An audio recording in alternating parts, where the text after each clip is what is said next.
A gente viu no último programa como os ciclos da vida estão diretamente relacionados a duas coisas, matéria e energia. Esses dois conceitos são muito importantes para compreender as transformações do nosso ambiente em geral.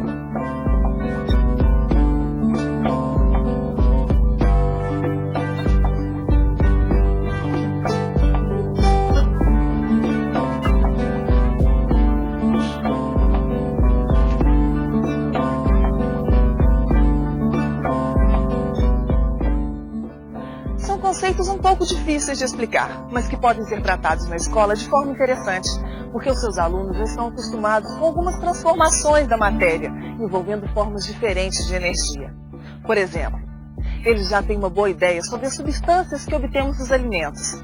Eles sabem que elas nos fornecem matéria e energia, e que isso é necessário para o crescimento do nosso corpo e suas transformações.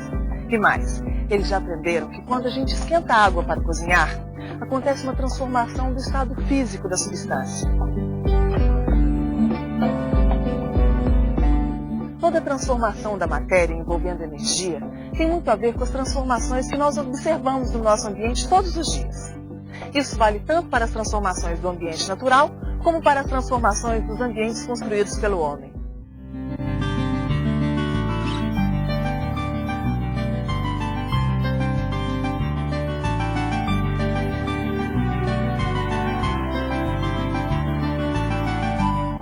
O Sol é a nossa grande fonte de energia, que nos aquece e ilumina. Isso porque ele está numa temperatura altíssima, que pode transmitir energia solar ao nosso planeta, o que provoca muitas transformações importantes, necessárias à vida das plantas e de todos os seres vivos.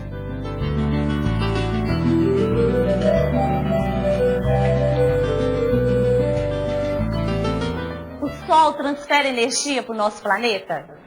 Sim. Mas como é a relação entre a energia transferida pelo Sol e as transformações que acontecem na vida no nosso planeta? Vamos ver um exemplo. Você já conhece o ciclo da água e sabe que, estando líquida ou mesmo em forma de gelo, a água se evapora, por causa da energia do Sol, é claro. Daí, esse vapor d'água se condensa quando sobe pela atmosfera, por causa da temperatura mais fria que há lá em cima. E assim, com o vapor condensado é que se formam as nuvens, que ficam carregadinhas de gotículas de água líquida.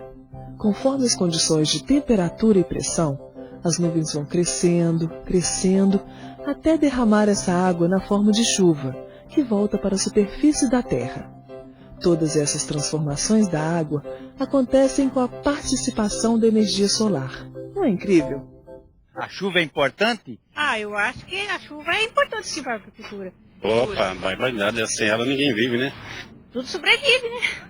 É o alimento para nós. Até eu planto café, o ano passado deu uma seca braba aqui, o cafezal quase morre tudo.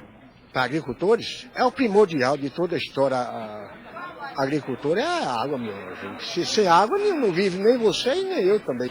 Eu morrendo do coração e o café morrendo do sol.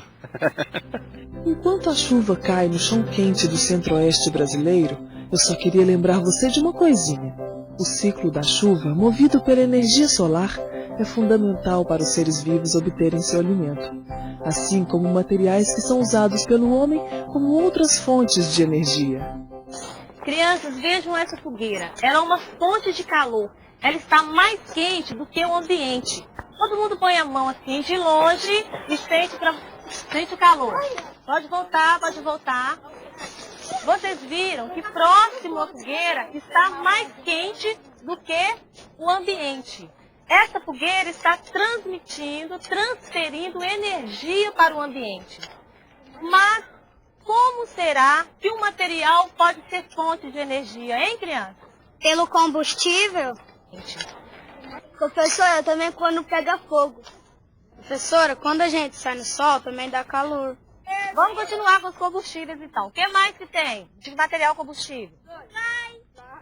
Cera, professora. Gás. Cera também pega fogo rápido. Plástico. Folha seca. Óleo também pega. Pano também, tecido, pega fogo. Madeira. Os galhos também, né? O tronco. Isso. Papel. Graveto. Borracha pega fogo. Cabelo pega fogo. Por isso não pode chegar perto. O cabelo também pega fogo. A roupa pega fogo. O Sol está constantemente transferindo energia para a Terra na forma de luz e calor. Logo na chegada, as nuvens, os mares e a atmosfera refletem uma parte da energia de volta para o espaço. Mas a energia que chega à superfície da Terra esquenta o solo e as águas, aquece o ar, provoca os ventos, alimenta as plantas que armazenam energia solar internamente. Vamos continuar a aula lá na sala? Vamos!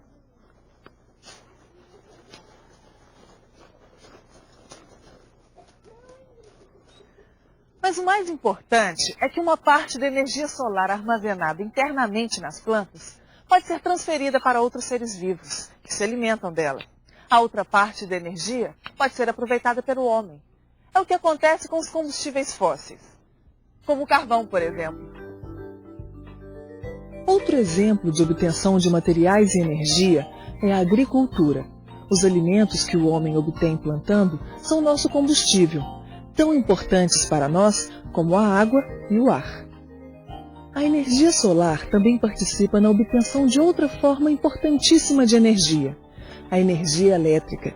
Assim como a energia do Sol dá vida ao nosso mundo natural, a energia elétrica dá vida ao nosso mundo artificial, iluminando as noites e abastecendo os ventiladores, eletrodomésticos, TVs e computadores no mundo inteiro. Quem não tem energia elétrica ainda vai ter. E a lamparina era a base da lamparina, porque durante o dia tudo bem, sabe? Mas à noite, então, quando a gente ia fazer plano de aula, lidar nos livros de matrícula, sabe? Então isso era à noite, sabe? Então a gente se dedicava à noite nessas coisas do dia a dia da escola. Em 78, 79 a gente conseguiu colocar energia aqui na escola, sabe? Porque antes até tinha a alfabetização dos adultos à noite, então o prefeito trouxe lampião a gás, sabe? A gente colocava e não era bom, mas dava para a gente movimentar. Mas depois chegou a energia e mudou completamente. Foi uma beleza isso daí, sabe? Mas eu acho que chegou tarde, deveria ter vindo mais cedo, como acontece em Rondônia, que chegou já na zona rural. Aqui demorou muito, eu acho que demorou. Não segurou o povo, senão tinha segurado mais agricultores aqui na nossa região, sabe? Dá para dividir a história de uma escola em dois grandes momentos, antes e depois da energia elétrica. Mas pense bem, a história de uma escola começa antes mesmo dela ser construída, já que a história da escola não existe sem a história da educação, professor. E a história da educação também é feita de transformações. Bom, hoje eu sou uma professora, mas um dia eu também já fui uma aluna. E eu vejo que de lá para cá muita coisa mudou. Por exemplo, a forma de disposição dos móveis na sala de aula. Antigamente o professor só dava aula com as carteiras em forma de fila indiana. Hoje ele já utiliza grupos e já colocam as carteiras em forma de U, por exemplo. Também tem os materiais didáticos, uma variedade de materiais didáticos que ele pode utilizar. Não precisa mais ficar escrevendo só na lousa. Tem o videocassete e também o computador, que pode ajudar muito o professor nos dias de hoje. Você já parou para pensar na educação da criança numa cultura indígena? A educação do índio é feita de rituais, como a iniciação das moças e dos jovens guerreiros, feita de cultos aos deuses e aos antepassados, de lendas cheias de histórias de amor e de guerra, e de mitos sobre a origem do homem, da floresta, do universo. A escola brasileira, como a gente conhece hoje, começou nos tempos da colonização, há uns 500 anos atrás. Naquela época, o ensino era quase sempre uma tarefa da Igreja Católica. Mas além da escola religiosa, tinha a escola militar, que formava os cavaleiros do rei. Também existiam as corporações de ofício, onde os alfaiates, ferreiros, sapateiros aprendiam seu trabalho. E tinha a escola secular, que ensinava as coisas mais práticas para quem fosse trabalhar no comércio, por exemplo. Bom, todo esse esquema de ensino europeu foi introduzido lentamente aqui, porque na época em que chegaram ao Brasil, os portugueses estavam interessados nas riquezas, na conquista e exploração desta terra. E para isso, era necessário catequizar os índios. Os primeiros educadores portugueses no Brasil foram os padres jesuítas. Catequizando os índios, eles transformavam de repente antigos costumes. Durante muitos séculos, os jesuítas foram os principais educadores no Brasil. A coisa só iria mudar no século XIX, quando o país começa a se modernizar. No final do século XIX, o trabalho escravo será substituído pelo trabalho assalariado. E tanto na cidade como no campo, haverá uma maior demanda por educação.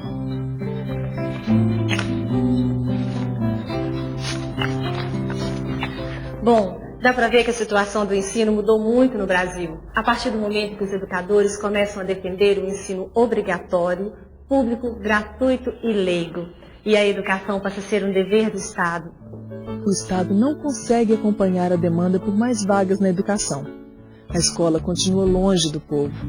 E nos anos 40, aparecem as instituições para formar trabalhadores na indústria e no comércio, o Senai e o Senac. Só em 1946 é que a carreira de professor é regulamentada. Bom, até agora a gente estava olhando para o passado. Mas e agora? Como está a educação no Brasil nessa época de globalização? O mundo muda muito depressa. Os meios de comunicação aproximam as economias dos países, como nunca aconteceu na história do mundo. E a educação também sente pelo menos um pouco a influência disso. Será mesmo? Vamos saber. Professor, você acha que essa história de globalização mexe com você? Com seu trabalho, com seu ensino? Mexe, em primeiro lugar, acho que preocupado em se aperfeiçoar, né?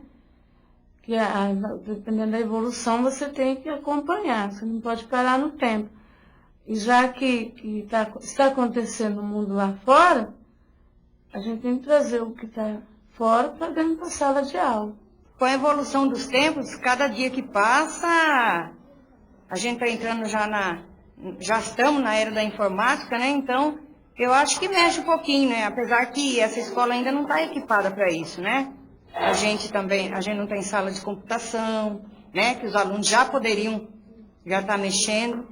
Mas a gente vai, conforme a medida do possível, a gente vai, né, educando essas crianças. Olha, eu creio que sim.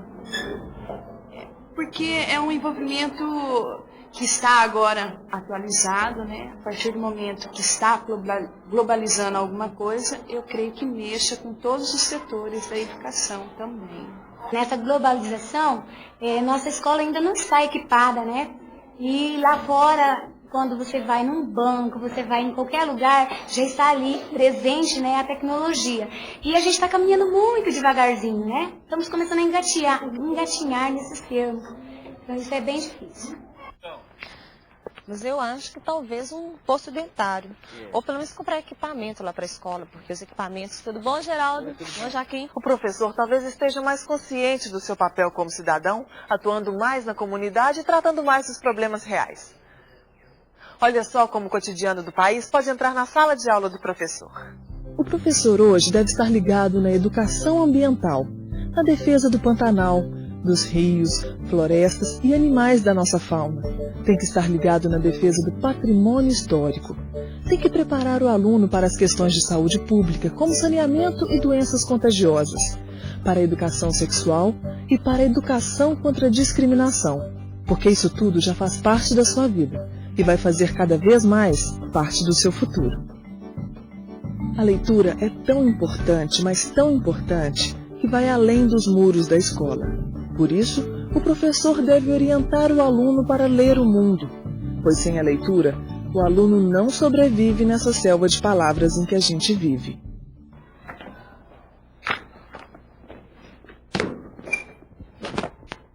A gente sabe o quanto é importante a criança dominar a leitura e a escrita para crescer como pessoa e como profissional.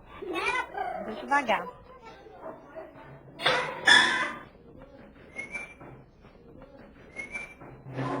Entenda? Sem empurrar. Devagar, gente, sem empurrar. Bom dia. Bom dia. Que é isso que a gente está batendo aí? Bom dia. Entrou todo mundo ou tá faltando alguém? Entrou todo mundo, né? Vou mostrar para vocês hoje um painel que eu fiz sobre comunicação. Nós temos duas formas de comunicação. Uma verbal e uma outra que é não verbal, né? Temos aqui algumas imagens. Por exemplo, esse casal, ele está fazendo uma comunicação verbal, porque está conversando. E essa foto? Comunicação verbal, ele está falando no celular. Hoje, a gente valoriza a leitura do mundo, que não é só a leitura do livro, mas é também a leitura da listinha de compras, da placa de trânsito, do comercial da TV. Enfim, é a leitura das palavras e frases que aparecem no mundo real da criança. E também na sua imaginação, através de histórias que a criança adora ouvir ou mesmo inventar. Vou fazer uma leitura para vocês. Como eu sei que vocês gostam de história, eu escolhi uma história muito bacana para a gente ler hoje, tudo bem? Tudo!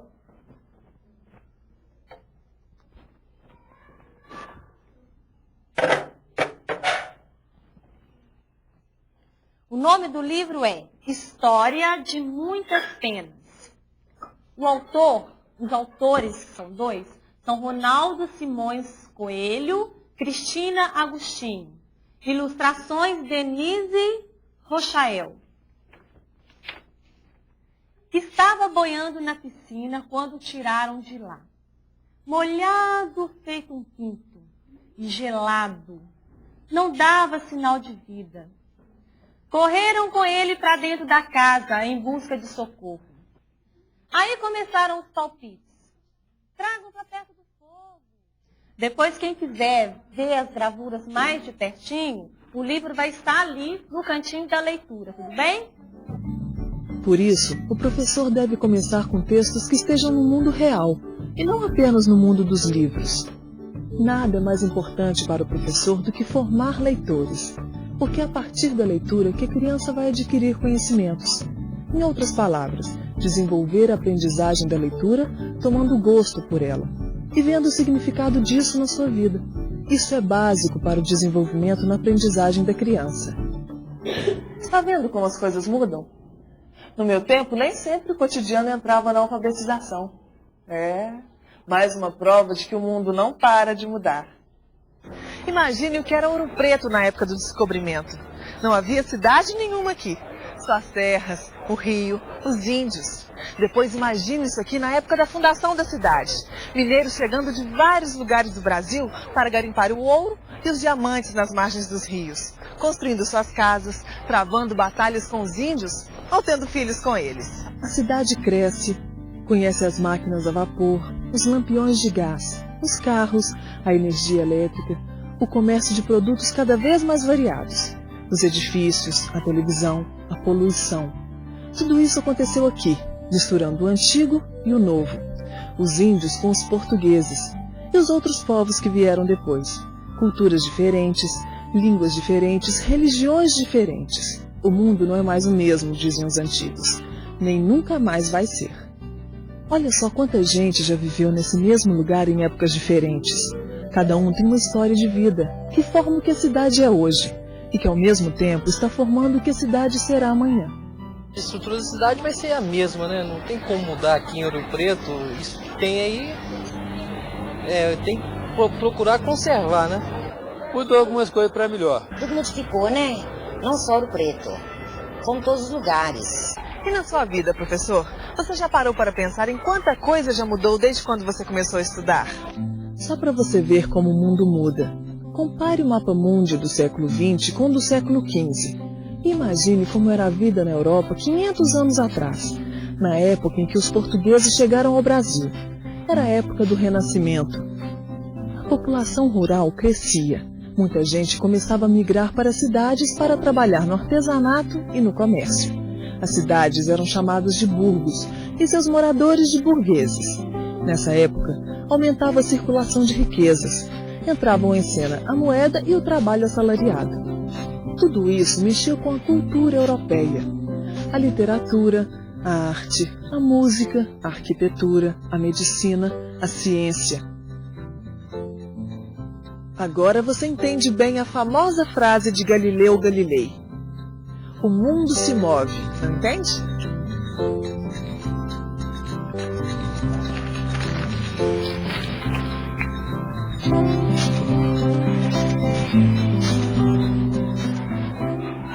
O mundo gira, é verdade, E sabendo disso, a gente pode mudar muita coisa. Até mesmo velhos problemas que ainda continuam no nosso mundo. Problemas básicos que já deveriam ter sido varridos da face da Terra nesses nossos 500 anos de história. Você sabe quais são esses problemas. E eu também sei. Você já parou para pensar onde quer chegar quando ensina alguma coisa para o aluno? Porque cada ação docente tem que ter um objetivo claro. Não é só seguir o livro ou a cartilha, não. Você precisa saber exatamente onde quer chegar com seu ensino, professor. Para isso, você precisa estabelecer metas e avaliar o tempo todo em que medida elas estão sendo alcançadas. Afinal, para que é que eu estou educando as crianças? Bem, uma boa parte da resposta pode estar aqui, na LDB. A educação tem a finalidade de desenvolver plenamente o aluno, preparando para o exercício da cidadania e qualificando para o trabalho. Em linhas gerais é isso. Mas o que mais você conhece sobre as finalidades da educação? A finalidade da educação? Você cada dia mais melhorar. Acho que é preparar a criança para o amanhã, né? Construir um ser para a sociedade.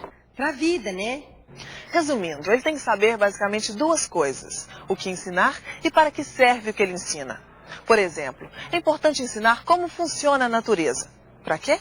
Para o aluno aprender mais sobre a vida de outros animais e das plantas, para saber como a vida do homem se relaciona com outras formas de vida, para conhecer as causas e os efeitos dos fenômenos naturais, para saber como a fauna, a flora e a geografia física se relacionam, e para aprender por que se deve preservar o meio ambiente. Outro exemplo, aprender a dominar a linguagem. Para quê? Para conhecer a produção cultural da humanidade, para estudar história, para saber dos sonhos, fantasias e mitos criados pelo homem, para ter contato com as informações práticas do dia a dia e para exercer bem o seu papel como cidadão. Não adianta eu pegar um livro e começar a ensinar o que eles mandam a gente ensinar. Eu acho que tem que pegar eles, né? O que eles trazem, a realidade deles. Dar bons exemplos, né? E prepará-las bem. Para ensinar, a gente tem que procurar a primeira base, né? Eles. Eu acho que é eles primeiro. O importante é o professor conhecer as finalidades educacionais propostas pela lei, assim como o projeto pedagógico de sua escola. Dessa forma, ele pode articular melhor seus objetivos de ensino, relacionando as várias disciplinas e conhecimentos com esses objetivos, que devem ser bem explícitos. No seu guia de estudos tem muita coisa para você aprender sobre o jeito de ensinar sem preconceitos, estimulando as crianças mais carentes, formando a capacidade de ser crítico e criativo. Enfim, formando o jovem para a cidadania, desenvolvendo sua capacidade motora, cognitiva e afetiva. Mas você sabe que este programa é mais um aperitivo para você jantar os conteúdos do seu guia de estudos. Por isso, não deixe de ler e exercitar nele tudo que você viu aqui. E na próxima unidade, a gente continua. Até lá!